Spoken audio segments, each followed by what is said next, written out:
Hey everyone, I'm Josh, and in this video I want to talk to you about how judgment is the enemy of all things beautiful. I want you to think about this real quickly. Think about how easy it is to take something beautiful and turn it ugly through judgment. Because with judgment, what you can do is look at something and find all its imperfections.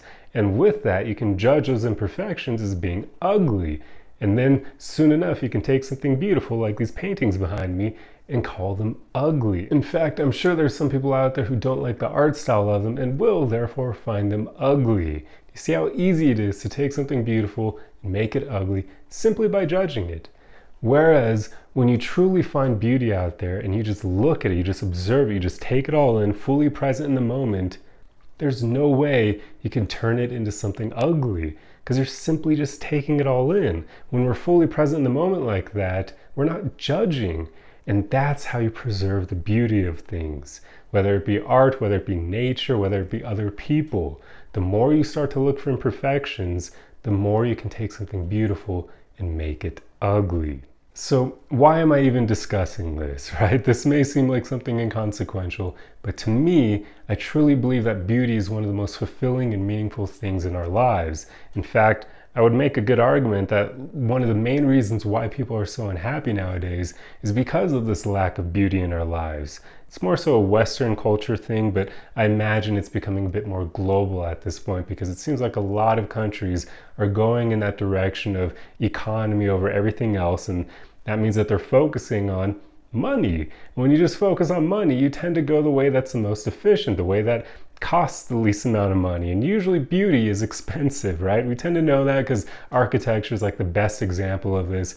Architecture that's beautiful is super expensive. It is not at all cheap. So with that, now that a lot of countries are going that economical route, that efficient route, we're finding a lot of modern architecture has like zero soul to it, zero beauty, because there's no money in that beauty. They're making structures purely to be functional, purely to house workers or house people, but not to actually make us look at them and go, this is beautiful, this is adding to my life every time I look at it. No, instead we tend to look at modern architecture and go, Jesus Christ, it's like we're all living in prison or something, because that is ugly as hell and not at all inspiring. It's dreary and gray usually. In general, the more that we surround ourselves with beauty, whether it be from nature or living somewhere that's beautiful, like certain cities that have a lot of nature or still focus on beautiful architecture and that kind of thing, the happier we will be. The more that we have this lack of beauty, the harder it is to find meaning and fulfillment in life. Because beauty, there's just something about it. It's even a bit hard to describe, but you'll know what it is when you find it, right? And we all know that it has a sort of visceral impact on us. And that's why it's hard to put into words. Because usually when we truly admire beauty, again, we're not judging it. We're being fully present in the moment. And that tends to mean there aren't any thoughts up here. So how do we put something that's fully present into words? How do we take something that's visceral like that and translate it into words? It's a bit difficult. But if you know what I'm talking about, which I truly hope you do, then you'll probably understand why it's so important to surround yourself with beauty. In fact, that's the main reason why I have this art behind me, because I wanted my personal space to have beauty in it, to inspire me, to make me feel happier, so that I can look at it and go, this is a place that I enjoy living in. You should probably do the same with your own living space as well. Just try to add beauty into your life, because it will actually impact your mental health over time, even whether or not you immediately see any difference. It's happening, it's a subconscious thing, so it's really impactful to actually add a lot of beauty into your life.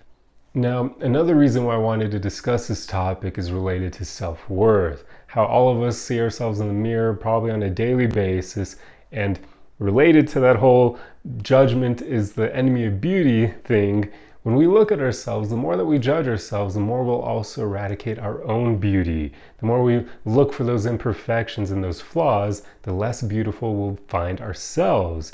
And this is a problem.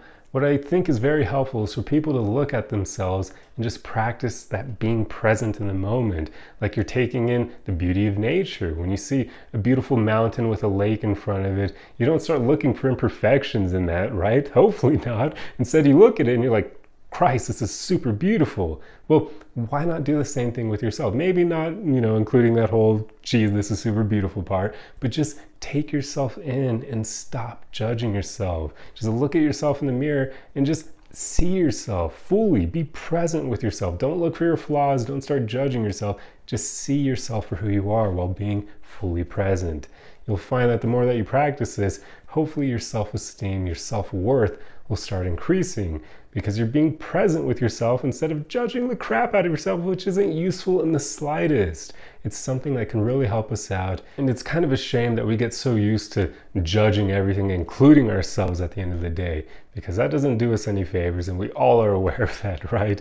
So just try being more present with yourself, judging yourself less. It'll be great for your mental health. But in general, just strive to have a beautiful life, to surround yourself with beauty, whether it be in the form of art, living somewhere with nature, and even and especially having beautiful people in your life. And I don't just mean beautiful appearance, because that's only one aspect of beauty. Beauty goes far beyond the skin, and especially I would say someone isn't truly beautiful if they're only beautiful physically and they lack that beauty with their personality. A truly beautiful person has a beautiful personality. So strive to surround yourself with people who have that quality, and my God, will they impact your life in such awesome ways. So there you go. It's high time that we start looking for beauty again and surrounding ourselves with beauty and stop judging the crap out of everything. It's just not that helpful. You do not want to spend your entire life overlooking beauty because you're trying to find the flaws in everything there is. I can confidently say the more that you seek beauty, the happier you will be. But that's pretty much all I have for you guys in this video. I truly hope you enjoyed this one. If you like content like this, be sure to leave a thumbs up for the algorithm. That helps me out a lot. Definitely let me know your thoughts in the comment section below. I'm curious to see what you guys have to say about this. And if one-on-one coaching with me is something that interests you, you can apply at my website link below. Just reach out to me and we can see how I can best help you. But that's all I have for you guys. Truly hope you enjoy the video, and I'll see you in the next one. Arrivederci!